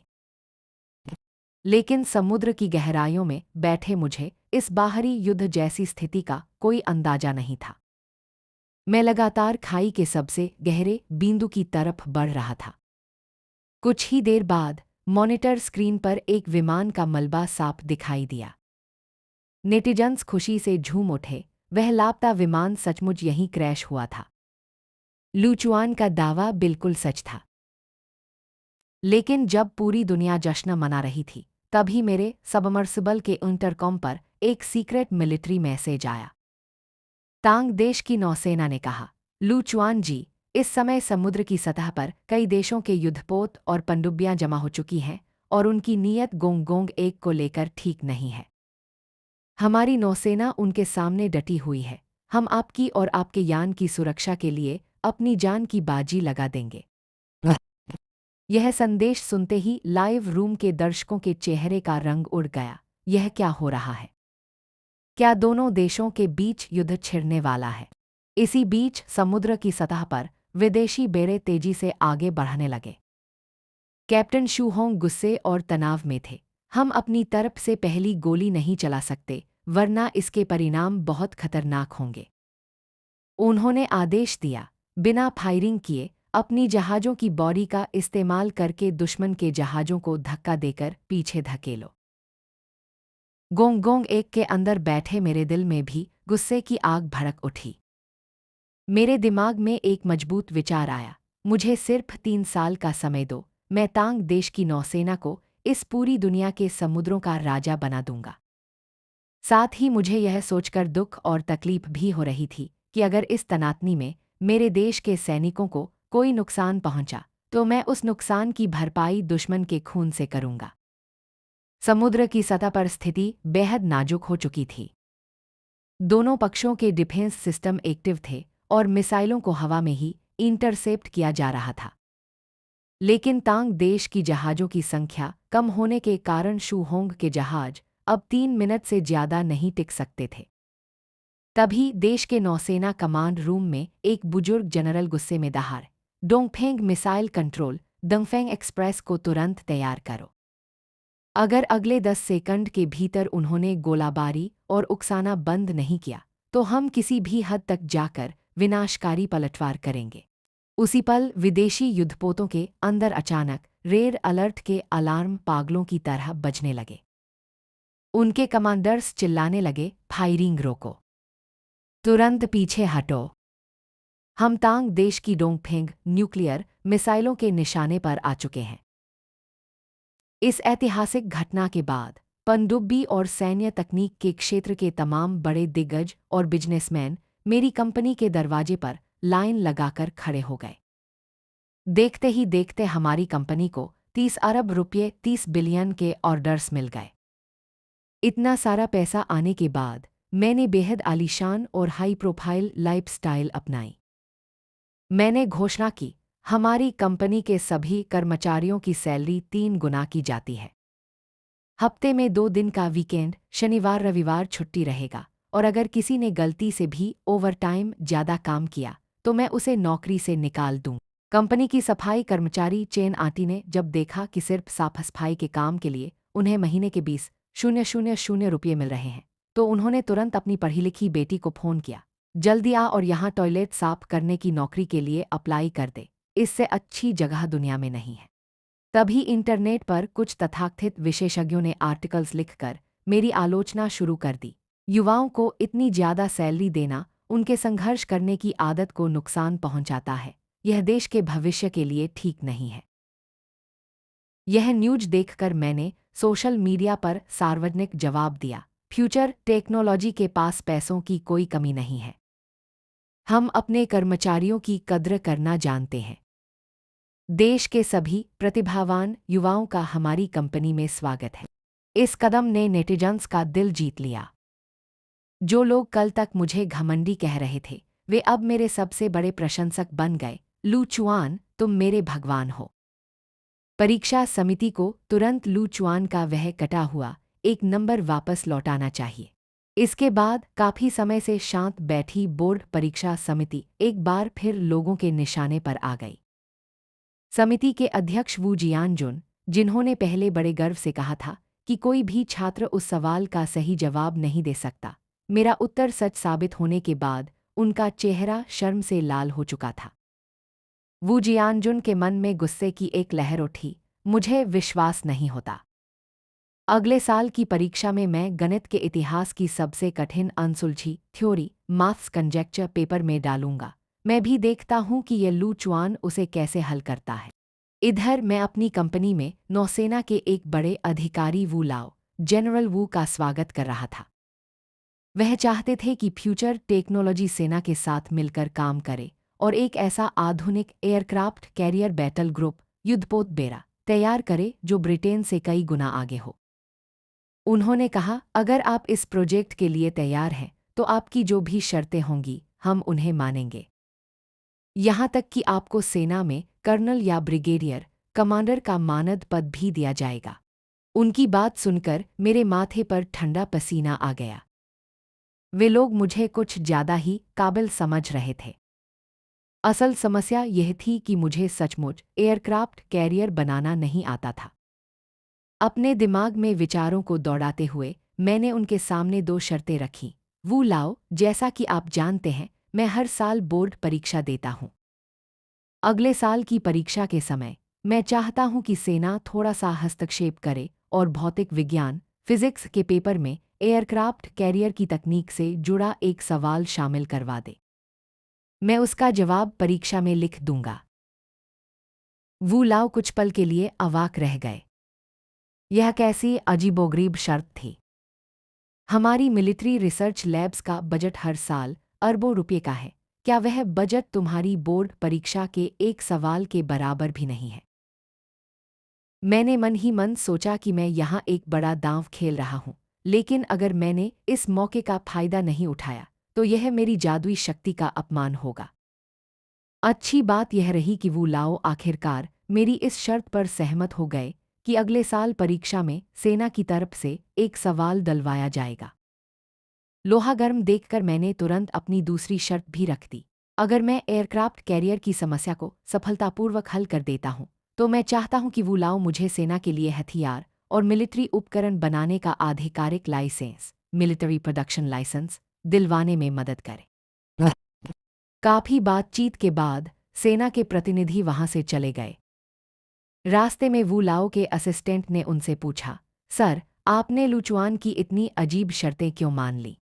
वू लाओ ने एक रहस्यमयी मुस्कान के साथ कहा, क्या बोर्ड परीक्षा के नियमों में बदलाव नहीं हुआ है? अगर नौसेना की तरफ से शिक्षा मंत्रालय को एक नंबर का सवाल शामिल करने के लिए कहा जाएगा तो वे हमारी बात कभी नहीं टालेंगे। अगर वह लड़का सचमुच हमारी नौसेना को इस तकनीकी संकट से बाहर निकाल सकता है तो एक मिलिट्री लाइसेंस क्या, हम उसे 30 लाइसेंस देने को तैयार हैं। मैं दूर से वू लाओ को जाते हुए देख रहा था और मन ही मन प्रार्थना कर रहा था, अगली बार परीक्षा में कुछ और खतरनाक और बड़े स्तर का सवाल आना चाहिए। जैसे अगर थानोस पृथ्वी पर हमला कर दे तो गैलेक्सी की रक्षा कैसे करे? अगर ऐसा सवाल आ गया तो मैं सीधे ब्रह्मांड पर राज करने वाली तकनीक हासिल कर लूंगा। इसके बाद सेना के अधिकारियों ने परीक्षा समिति के अध्यक्ष वू जियानजुन से मुलाकात की और अपनी योजना बताई कि वे फिजिक्स के पेपर में एक नंबर का एक अतिरिक्त एडवांस सवाल डालना चाहते हैं। जब वू जियानजुन ने सेना द्वारा दिए गए उस सवाल को देखा तो उन्होंने मन ही मन सेना के लोगों को गालियां दी। क्या मिलिट्री के लोग पूरी तरह पागल हो चुके हैं? अगर इस दुनिया में कोई इस सवाल का जवाब दे दे तो वह पूरी मानव जाति का इतिहास बदल सकता है। लेकिन यह एक स्कूल के छात्र के स्तर का सवाल कैसे हो सकता है? लेकिन सेना के अधिकारियों ने साफ कह दिया, उच्च नेतृत्व ने इस पर मुहर लगा दी है। यह हमारा आदेश है, कोई सुझाव नहीं।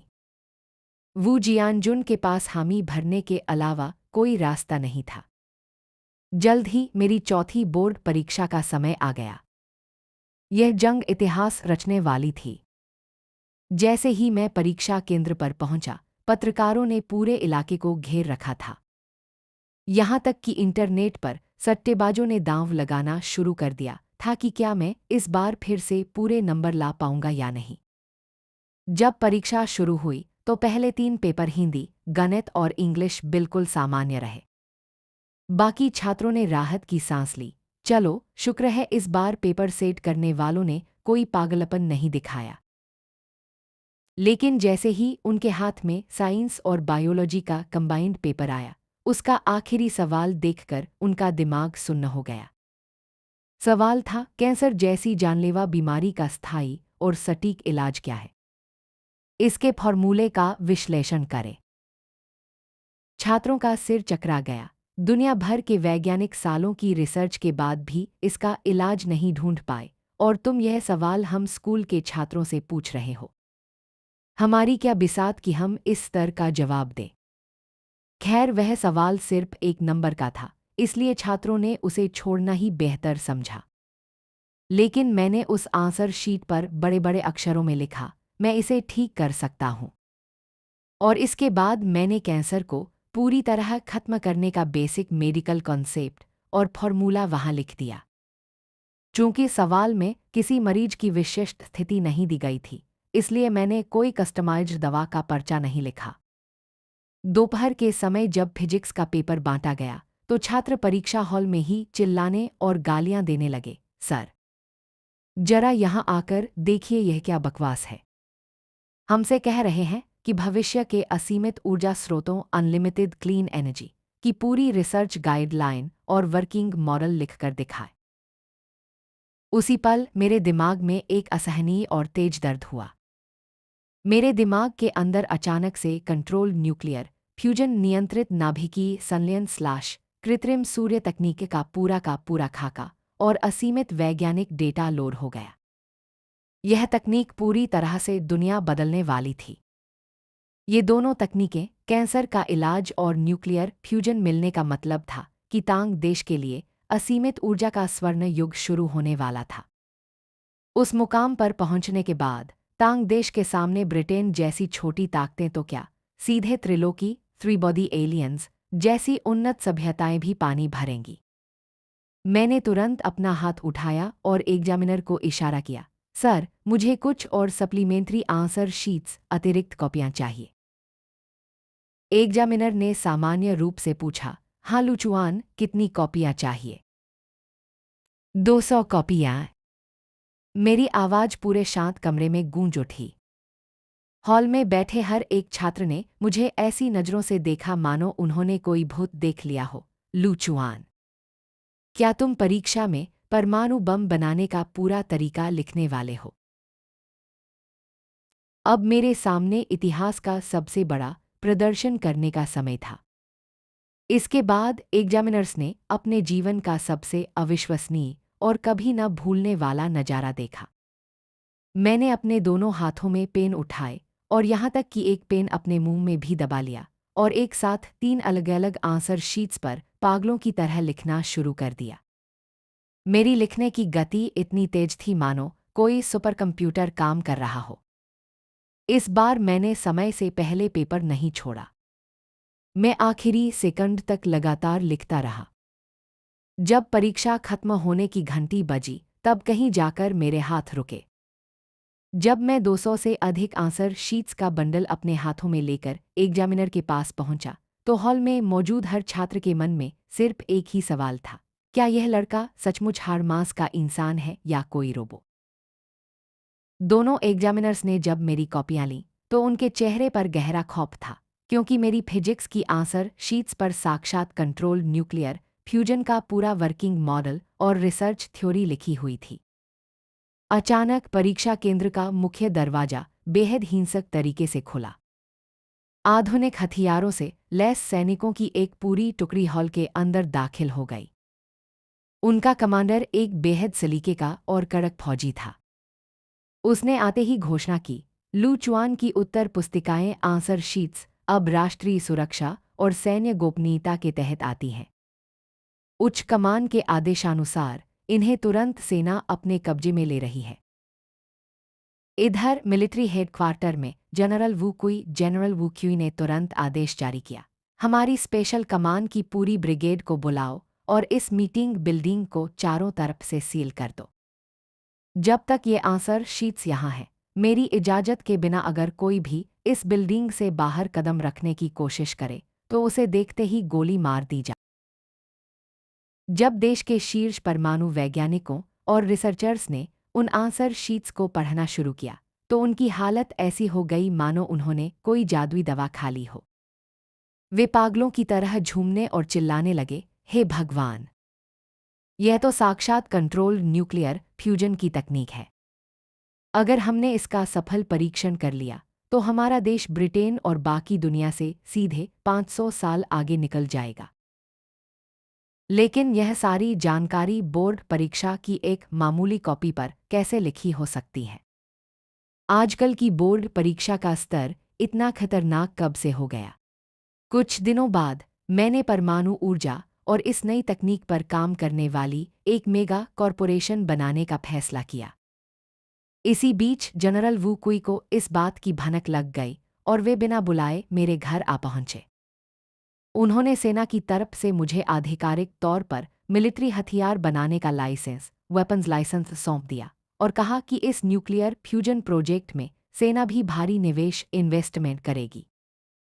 इस तरह देश के कई बड़े सरकारी और निजी दिग्गजों के सहयोग से देखते ही देखते 1 लाख करोड़ रुपये ट्रिलियन डॉलर की वैल्यूएशन वाली देश की सबसे बड़ी एनर्जी कंपनी खड़ी हो गई। वुकुई की योजना के मुताबिक एक बार न्यूक्लियर फ्यूजन का काम पूरा हो जाए तो हम सीधे एरोस्पेस एयरक्राफ्ट कैरियर आसमान में उड़ने वाला युद्धपोत/एरोस्पेस कार्य बनाने की दिशा में काम शुरू कर सकते थे। हालांकि वहां मौजूद एक अधिकारी ली चेंगांग ने थोड़ा सा संदेह जताते हुए कुछ बातें कहीं कि क्या यह तकनीक वाकई सच है या कोई कल्पना है। लेकिन इस समय उसकी बात पर ध्यान देने के लिए किसी के पास समय नहीं था। वहां मौजूद सभी वैज्ञानिक पूरी तरह दीवाने हो चुके थे। कहते हैं ना कि आम लोग सिर्फ तमाशा देखते हैं, लेकिन असली पारखी गहराई को समझता है। भले ही उन वैज्ञानिकों ने अभी तक उस पूरी थ्योरी का मात्र 1% हिस्सा ही पढ़ा था, लेकिन वे पूरी तरह आश्वस्त हो चुके थे कि यह कोई मनगढ़ंत कहानी या बकवास नहीं है। हर एक फॉर्मूला, हर एक कैलकुलेशन बिल्कुल सटीक और विज्ञान के नियमों के अनुकूल थी। दूसरे शब्दों में कहें तो जितनी जानकारी अब तक सामने आई थी, उसके मुताबिक यह 100% असली न्यूक्लियर फ्यूजन तकनीक थी। यह कोई मामूली बात नहीं थी, यह साक्षात कंट्रोल न्यूक्लियर फ्यूजन था। एक वैज्ञानिक के तौर पर, जिन्होंने अपनी पूरी जिंदगी इस फील्ड में लगा दी थी और फिर भी इस तकनीक के करीब नहीं पहुंच पाए थे, उनके सामने अचानक से पूरी तकनीक का रेडीमेड मॉडल आ जाना किसी चमत्कार से कम नहीं था। वे भला अपनी भावनाओं पर काबू कैसे रखते? जल्दी करो, इसका सुपर कंप्यूटर पर टेस्ट करो। मेरी पेन कहाँ है? मेरा पेपर कहाँ है? यह इस सदी की सबसे बड़ी खोज है। इस जानकारी की सुरक्षा के लिए अपनी पूरी ताकत लगा दो। मुझे तुरंत देश के सबसे शक्तिशाली सुपर कंप्यूटर के इस्तेमाल की मंजूरी चाहिए। मुझे लगता है कि हमारी यह टीम बहुत छोटी है। अरे ओ वो ओली, जल्दी से ऊपर अधिकारियों को लेटर लिखो और देश के जितने भी बड़े न्यूक्लियर वैज्ञानिक और प्रोफेसर्स हैं, उन सबको तुरंत इस प्रोजेक्ट के लिए यहाँ ट्रांसफर करवा। हमारी यह टीम इस विशाल डेटा को संभालने के लिए काफ़ी नहीं है। मैं कसम खाता हूँ, आज से मैं सोना जागना सब छोड़ रहा हूँ। जब तक यह पूरा नहीं होता, मैं यही रहूँ। अरे झांग, तुम्हारी उम्र 70 पार हो चुकी है, क्या अपनी जान से हाथ धोना चाहते हो? यह काम हम युवाओं पर छोड़ दो और तुम आराम कर। कोई है वहाँ?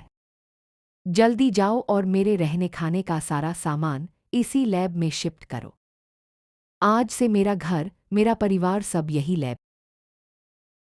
वहां खड़े जनरल वू कुई, ली चेंगांग, झो हैयांग और लुओ वेन एक दूसरे का मुंह देख रहे थे। वे सोच रहे थे कि ये वैज्ञानिक जो आम दिनों में इतने शांत, सभ्य और तमीज़दार दिखाई देते थे, वे असल में अंदर से इतने खतरनाक और जुनूनी हैं। यह इनका असली रूप था। हम सब तो इनके सामने जैसे गायब ही हो चुके थे। वुकुई के चेहरे पर एक मुस्कान आई, उन्होंने लुओ वेन की तरफ देखा। लुओ वेन ने अपनी आंखें झपकाईं। सर, क्या देख रहे हैं? वुकुई ने हंसते हुए डांटा, देख क्या रहे हो? जल्दी जाओ और जो ये वैज्ञानिक कह रहे हैं उन सारी मांगों को तुरंत पूरा करो। उस पल जनरल वुकुई का दिल गर्व और उत्साह से पूरी तरह भर गया था। भले ही वे खुद तकनीक नहीं समझते थे, लेकिन ये विशेषज्ञ एक्सपर्ट तो समझते थे। चूंकि वे इतने ज्यादा उत्साहित थे, तो यह बात क्या दर्शाती है, क्या यह अभी तक साफ नहीं हुआ था? पूरा मीटिंग हॉल पल भर में गर्मागरम बहस के माहौल में बदल गया। हर एक उत्तर पुस्तिका आंसर शीट उनके हाथों में एक अनमोल खजाना, तिजोरी का रत्न बन चुकी थी। केवल पहली आंसर शीट ही इसका अपवाद थी। चूंकि वह एक सामान्य साधारण प्रश्न का उत्तर थी, इसलिए किसी ने उस पर ध्यान नहीं दिया और उसे लापरवाही से एक तरफ रख दिया गया था। जब यह पूरी तरह पक्का हो गया कि बाकी सभी आंसर शीट्स में नौचीनी अक्षर 90% संभावना के साथ असली कंट्रोल न्यूक्लियर फ्यूजन तकनीक का डेटा और जानकारी मौजूद है, तो वे सभी पागलों की तरह एक दूसरे को धक्का देकर आगे बढ़ने लगे। मुख्य विशेषज्ञ चीफ एक्सपर्ट होने के बावजूद झांग शियानजी अपनी बूढ़ी और कमजोर सेहत के कारण भीड़ को चीरकर अंदर नहीं घुस पाए। बड़ी मुश्किल से वह आधा अंदर पहुंचे ही थे कि किसी ने उन्हें धक्का देकर फिर बाहर कर दिया। इस बात ने उन्हें इतना गुस्सा दिलाया कि वह लगभग गालियां देने पर उतर आए। तुम सब नीच लोग! आम दिनों में तो मेरा बहुत सम्मान करते हो, और आज जब काम निकल आया तो पुल तोड़कर भाग रहे हो, मतलब निकलते ही आंखें फेर रहे हो, है ना?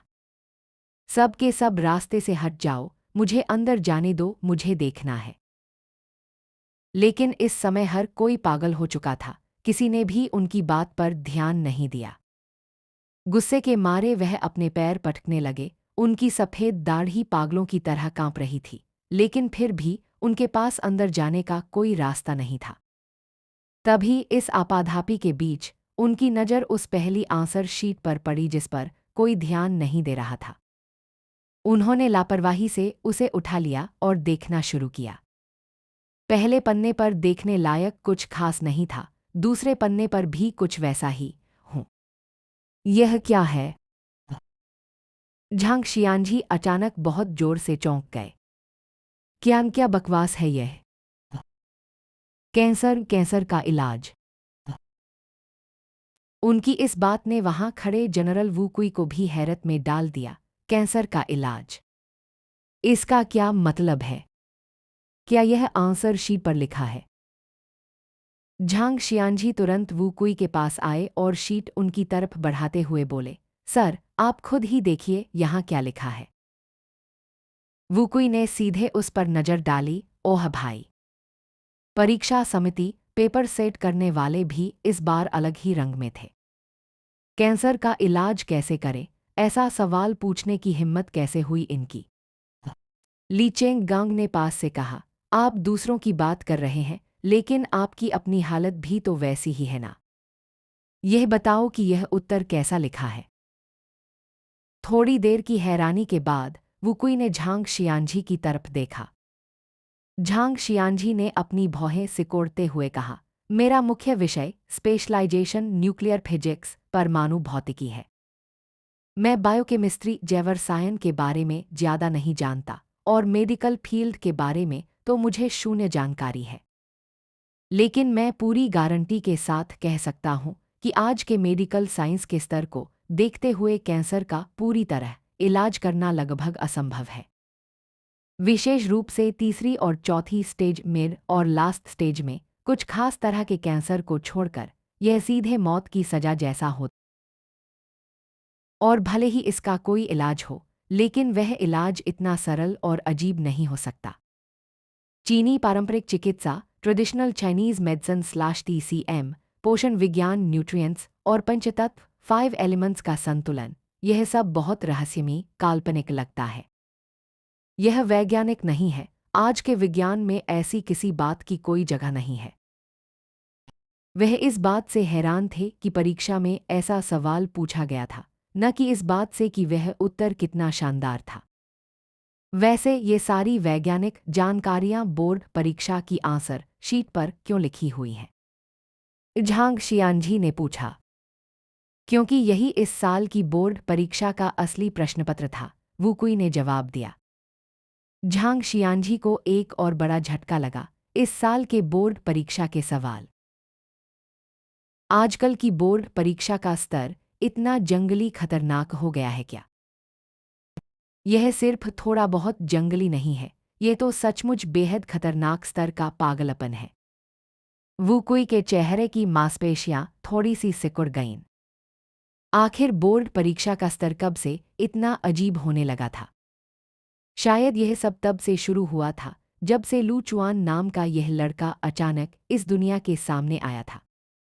परीक्षा के दूसरे साल तो फिर भी ठीक था, उसने बस होंग लो मिंग उपन्यास को आगे ही तो लिखा था।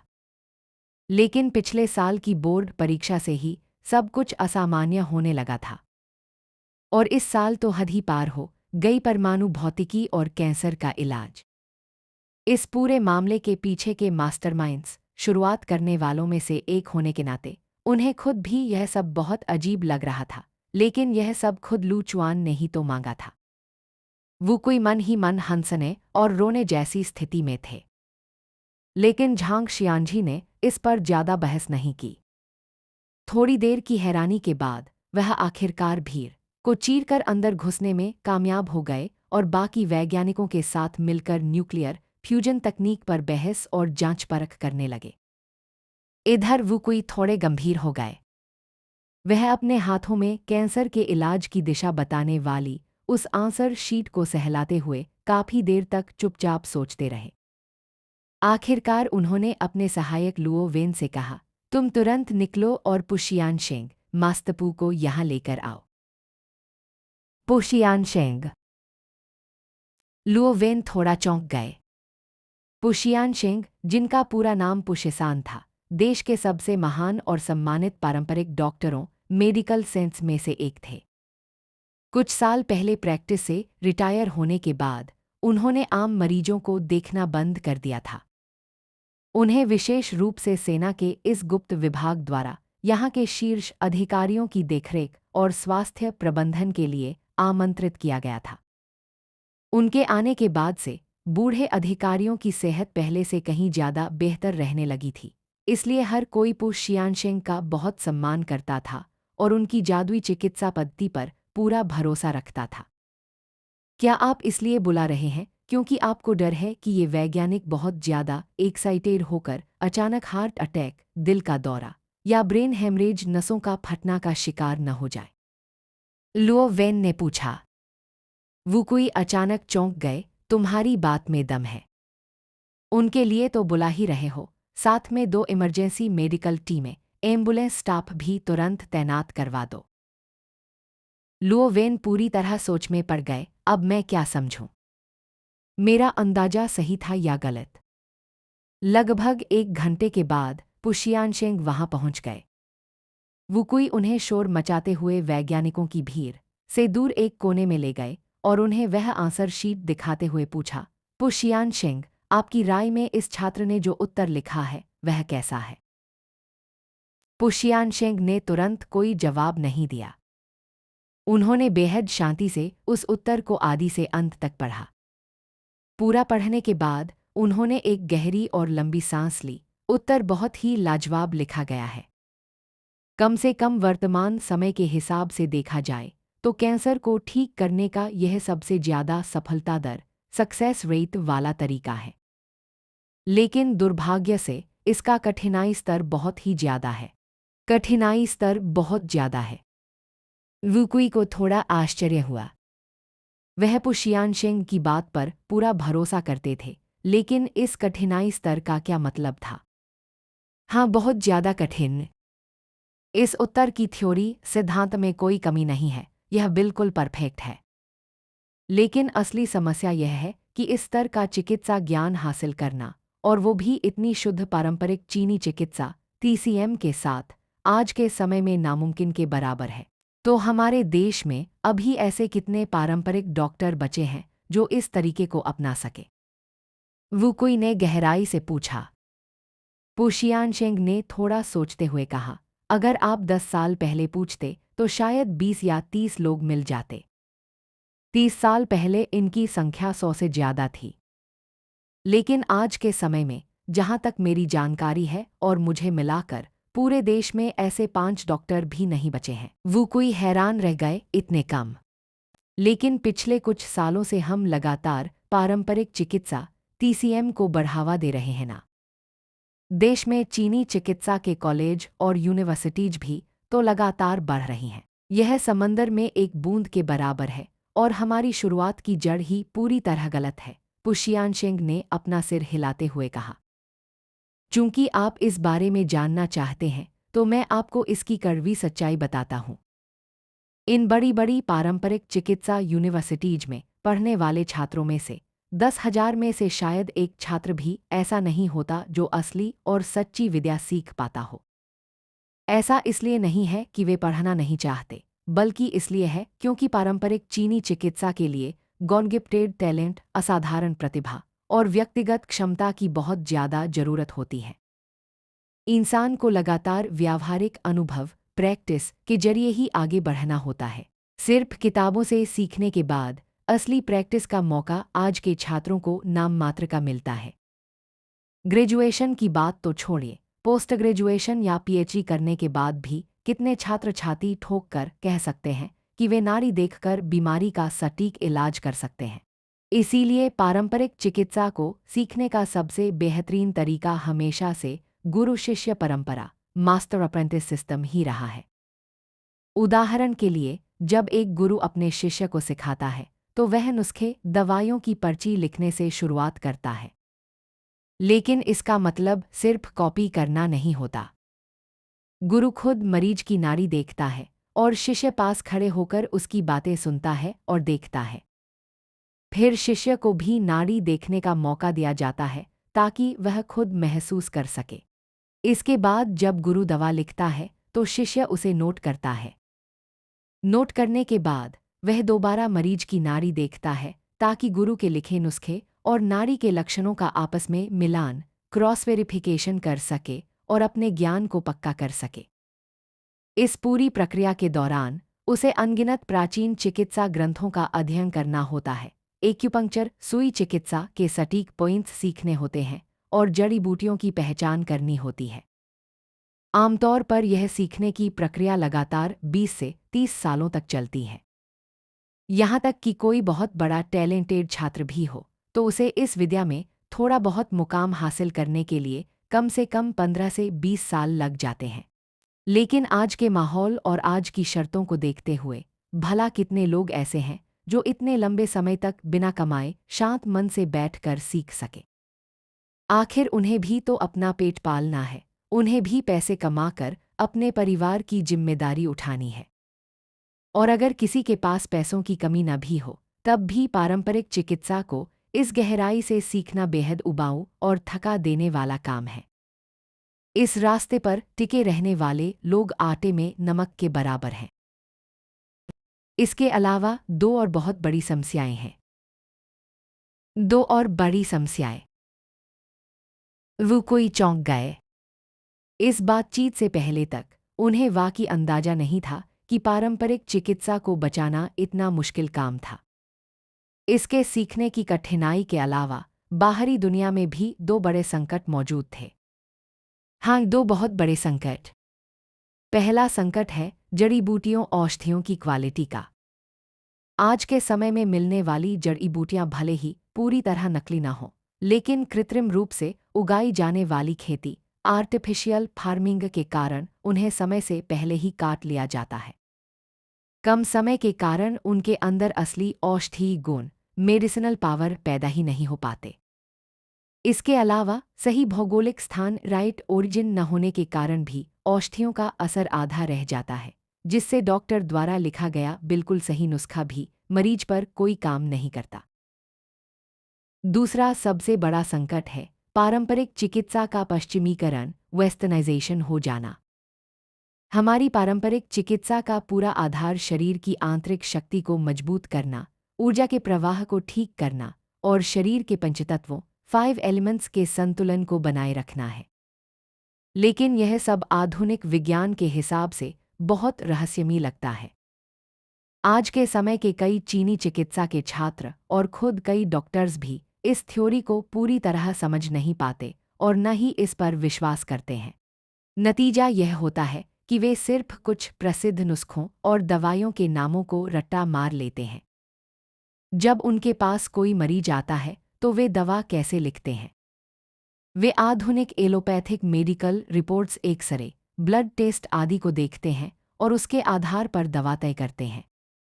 लेकिन आधुनिक चिकित्सा की जांच और पारंपरिक चिकित्सा की देखना, सुनना, पूछना और नाड़ी टटोलना फॉर डायग्नोसिस स्टेप्स की पद्धति दो बिल्कुल अलग चीजें हैं। जब आप मूल सिद्धांत को छोड़कर सिर्फ बीमारी के लक्षणों का इलाज करने लगते हैं तो एक शब्द का यह अंतर जिंदगी और मौत का अंतर बन जाता है। ऐसी स्थिति में मरीज का ठीक होना सिर्फ और सिर्फ उसकी किस्मत के भरोसे रह जाता है। अगर किस्मत अच्छी रही और दवा तुक्के से सही बैठ गई तो असर हो जाता है। लेकिन अगर किस्मत खराब रही तो या तो बीमारी और ज़्यादा गंभीर हो जाएगी या फिर वह कानूनी तौर पर डॉक्टर के लाइसेंस के साथ किया गया मर्डर वैध हत्या बन जाएगा। उदाहरण के लिए, तेज बुखार होने पर अक्सर इस्तेमाल होने वाला एक प्रसिद्ध नुस्खा है बाइहू काढ़ा, बेहू डिकॉक्शन पूर्णविराम। आज के डॉक्टर्स सिर्फ इतना जानते हैं कि यह काढ़ा बुखार कम कर सकता है, लेकिन वे यह पूरी तरह भूल जाते हैं कि हमारी चिकित्सा में तेज बुखार भी दो तरह का होता है, एक गर्म बुखार हीट फीवर और दूसरा ठंडा बुखार कोल्ड फीवर पूर्णविराम। अगर बिना नाड़ी देखे और अंतर समझे यह दवा दे दी गई और दवा की तासीर बीमारी के स्वभाव से मेल खा गई तो यह आग में घी डालने जैसा काम करेगी और मरीज की हालत बद से बदतर हो जाएगी। यहाँ तक बोलते बोलते पो शियानशेंग ने अपना सिर हिलाया। उनका दिल देश की इस पारंपरिक विद्या की दुर्दशा देखकर पूरी तरह उदास हो गया था। पारंपरिक चिकित्सा के पश्चिमीकरण की यह समस्या आज हर जगह फैल चुकी है और यही इसके विकास और पुनरुत्थान के रास्ते का सबसे बड़ा रोड़ा है। आधुनिक मेडिकल साइंस यकीनन एक बेहतरीन चीज है, उसके जांच के तरीके बहुत काम के हैं। एक पारंपरिक डॉक्टर उन रिपोर्ट्स को देख सकता है, उन्हें रेफरेंस के तौर पर इस्तेमाल कर सकता है, लेकिन उनके आधार पर पारंपरिक दवाइयाँ नहीं लिख सकता। इधर सुबह की सुहानी धूप में आलीशान विला के बाहर बने छोटे से बगीचे में यिन रुचु लू चुआन के साथ मिलकर कुछ शारीरिक मूवमेंट्स, व्यायाम की प्रैक्टिस कर रही थीं। अभी सिर्फ कुछ ही मिनट बीते थे कि उनके पूरे शरीर में तेज दर्द होने लगा। वह हैरान होकर बोली, यह बहुत अजीब है। मेरी फिटनेस तो काफ़ी अच्छी है और ये मूवमेंट्स देखने में भी ज़्यादा थका देने वाले नहीं लगते, फिर मैं इतनी जल्दी क्यों थक गई? हाँ, यह वुकिनक्सी 5 एनिमल फ्रोलिक्स 5 जानवरों की मुद्राओं वाला प्राचीन चीनी योग है। यह शरीर को अंदर से मजबूत बनाता है और हमारी सेहत के लिए बेहद फायदेमंद है। लू चुआन ने मुस्कुराते हुए पुरानी यादों को ताज़ा किया। रोज थोड़ी सी प्रैक्टिस करो, धीरे धीरे इसकी आदत हो जाएगी। चलो अब कंपनी चलने का समय हो गया है। आज हमें एक बहुत बड़ा काम करना है, नए प्रोजेक्ट को आधिकारिक तौर पर रजिस्टर शुरुआत करना है। इस साल की बोर्ड परीक्षा के उन 2 एडवांस बोनस सवालों को लेकर इंटरनेट पर अभी भी चर्चा चरम पर थी। करोड़ों नेटिजन्स इस बहस में हिस्सा ले रहे थे, यहाँ तक कि विदेशों के सोशल मीडिया पर भी इसकी गूंज सुनाई दे रही थी। लेकिन लू चुआन ने इस पूरे शोरशराबे के बीच खुद को पूरी तरह दूर रखा और किसी भी कमेंट का कोई जवाब नहीं दिया। 1 घंटे के बाद फ्यूचर टेक्नोलॉजी कंपनी के हेडक्वार्टर में लू चुआन, यिन रुचु और उनकी personal secretary Zhang meeting room में इकट्ठा हुए। लू सर, क्या मुझे ली चेंग और उनकी टीम को भी यहाँ बुला लेना चाहिए? सेक्रेटरी झांग ने पूछा। नहीं, उसकी जरूरत नहीं है। लू चुआन ने हल्के से अपना हाथ हिलाते हुए मना किया। ली चेंग और बाकी लोग अभी शिपयार्ड जहाज कारखाने के काम में व्यस्त हैं, उन्हें वहीं रहने दो। नए प्रोजेक्ट के शुरुआती फेज में हमें उनकी जरूरत नहीं पड़ेगी। जब बाद में मदद की जरूरत होगी तब उन्हें बुला लेंगे। मैंने तुम्हें यहाँ सिर्फ इस नए प्रोजेक्ट को आधिकारिक तौर पर चीनी अक्षर लॉन्च / रजिस्टर करने के लिए बुलाया है। ठीक है सर, आप बताइए। सेक्रेटरी झांग बेहद प्रोफेशनल अंदाज में सीधी बैठ गईं। उनकी उंगलियां कीबोर्ड पर टाइप करने के लिए तैयार थीं। नोट करने के लिए कंप्यूटर का इस्तेमाल करने की कोई जरूरत नहीं है, अपने हाथों से डायरी पर लिखो, लू चुआन ने बेहद गंभीर आवाज में कहा। वह बहुत अच्छी तरह जानते थे कि वह अगला जो प्रोजेक्ट शुरू करने जा रहे थे, वह इस पूरी दुनिया को एक ही झटके में एक पूरा युग आगे ले जाने की ताकत रखता था। इस तकनीक की एक छोटी सी डिटेल भी अगर बाहर लीक हो गई तो पूरी दुनिया में बहुत बड़ा संकट खड़ा हो सकता था। इसके अलावा लू चुआन को पूरा यकीन था कि दुनिया भर की खुफिया एजेंसियों की नज़रें उन पर टिकी हुई थीं। भले ही उन जासूसों को यह न पता हो कि लू चुआन आगे क्या करने वाले हैं, लेकिन गोंग गोंग एक की सफलता के बाद वे लोग लू चुआन से जुड़ी हर एक जानकारी को चुराने के लिए बेताब थे। अगर उन्होंने थोड़ी सी भी लापरवाही की और इस डेटा को कंप्यूटर में फीड करके इंटरनेट से कनेक्ट छोड़ दिया, तो बहुत मुमकिन था कि कोई हैकर चुपके से इसे उड़ा ले जाए। भले ही वे लोग इसे चुराने के बाद भी इतनी जल्दी इस तकनीक को असलियत में न बदल पाए, लेकिन लू चुआन दुश्मनों को मुफ्त में यह कीमती तोहफा क्यों दे? विदेशी ताकतें कभी हमारे देश की सगी नहीं हो सकती, उनके दिल में हमेशा खोट रहता है। सेक्रेटरी झांग ने जब लू चुआन की इतनी गंभीर बातें सुनी तो उनके चेहरे पर भी तनाव साफ दिखाई देने लगा। मेरे लिए देश की सबसे हाई लेवल की बायोफिजिकल और chemical lab, biophysical and chemical laboratory तैयार करने की व्यवस्था करो। याद रखना, स्तर बिल्कुल टॉप नॉच होना चाहिए, पैसों की कोई चिंता नहीं है। अगर तुम्हें यह समझ न आए कि कौन कौन से आधुनिक उपकरण खरीदने हैं, तो तुम देश के शीर्ष विशेषज्ञों से संपर्क करके लिस्ट ले सकती हो। उन्हें उनकी कंसल्टेंसी फीस, सलाहकार शुल्क देने में कोई हिचकिचाहट नहीं होनी चाहिए। इसके बाद मुझे कुछ विशेष कच्चे माल मटेरियल्स के सप्लायर्स की एक लिस्ट चाहिए। वह लिस्ट मैं तुम्हें थोड़ी देर में दे दूंगा। और हाँ, अगर इन सप्लायर्स में से कुछ विदेशी कंपनियां हैं तो कीमत तय होते ही बिल्कुल बिजली की रफ्तार से, बिना किसी को संभलने का मौका दिए, भारी मात्रा में वह माल इंपोर्ट आयात कर लेना, क्योंकि बहुत मुमकिन है कि हमें ऐसा करने का मौका सिर्फ एक ही बार मिले। सेक्रेटरी झांग का चेहरा थोड़ा सा पीला पड़ गया। सर, क्या स्थिति इतनी गंभीर है? लेकिन लुचुआन को अचानक एक और जरूरी बात याद आई। वे विदेशी सप्लायर्स शायद फ्यूचर टेक्नोलॉजी को वह सामान सीधे बेचने से मना कर दें, या फिर सामान देने के बदले कोई अजीब शर्त रख दें। इसकी पूरी संभावना थी, क्योंकि इससे पहले लू चुआन ने विदेशों की कई बड़ी टेक कंपनियों के घमंड को पूरी तरह चकनाचूर कर दिया था। अब जब वे उनसे सामान खरीदने जाएंगे तो वे लोग आसानी से रास्ता नहीं देंगे, बल्कि कोई ना कोई रोड़ा जरूर अटकाएंगे। भले ही थ्योरी के हिसाब से हमें बाहर से बहुत ज़्यादा वैरायटी का सामान नहीं मंगाना था, लेकिन फिर भी सावधानी जरूरी थी। क्यों ना हम कुछ लोकल पार्टनर्स, सहयोगियों की मदद लें? यिन रुचु ने अपनी राय रखी। अगर वे सहयोगी कंपनियां अपने नाम से उस माल को विदेशों से इंपोर्ट करेंगी तो शायद विदेशी कंपनियों को कोई शक नहीं होगा। क्या यह तरीका सही रहेगा? हाँ, यह आइडिया बिल्कुल काम कर सकता है। लू चुआन ने सहमति में अपना सिर हिलाया। सहयोगियों की जरूरत तो हमें वैसे भी पड़ने वाली थी। इससे पहले के गोंग गोंग प्रोजेक्ट्स के समय भी देश के बड़े बड़े दिग्गजों ने पीछे रहकर लू चुआन की हर मुसीबत को संभाला था। लेकिन इस बार वह जो प्रोजेक्ट शुरू करने जा रहे थे, वह सीधे न्यूक्लियर फ्यूजन रिएक्टर और उससे जुड़ी सहायक तकनीकों का था। इतनी बड़ी और खतरनाक तकनीक को फ्यूचर टेक्नोलॉजी कंपनी अकेले अपने दम पर कभी सुरक्षित नहीं रख सकती थी। यहाँ तक कि अगर इसमें यिन तियानशी की पूरी संपत्ति और हुआफू ग्रुप की ताकत को भी मिला दिया जाए, तब भी यह सुरक्षा नाकाफी थी। जब तक इस खेल में सीधे सरकार और सेना ऑफिशियल अथॉरिटी को शामिल नहीं किया जाता, तब तक इस प्रोजेक्ट को सुरक्षित रख पाना नामुमकिन था। इंपोर्ट वाले मामले को अभी के लिए होल्ड पर रखो, बाद में सरकार के लोग इसे खुद संभाल लेंगे। जो सामान देश के अंदर ही मिल सकता है, उसकी सामान्य रूप से खरीदारी शुरू करो। इसके बाद लू चुआन ने यिन रुचु की तरफ देखते हुए मुस्कुराकर कहा, जरा अपने पिता यिन तियानशी से संपर्क करो और उनसे पूछो कि क्या वे इस बार भी हमारे नए प्रोजेक्ट में पार्टनर बनने के लिए तैयार हैं। और हाँ, लगे हाथ वांग अंकल से भी पूछ लेना। लेकिन हम क्या बनाने जा रहे हैं, इसकी जानकारी अभी किसी को मत देना। बस सीधे पूछो कि क्या वे साथ मिलकर काम करना चाहते हैं।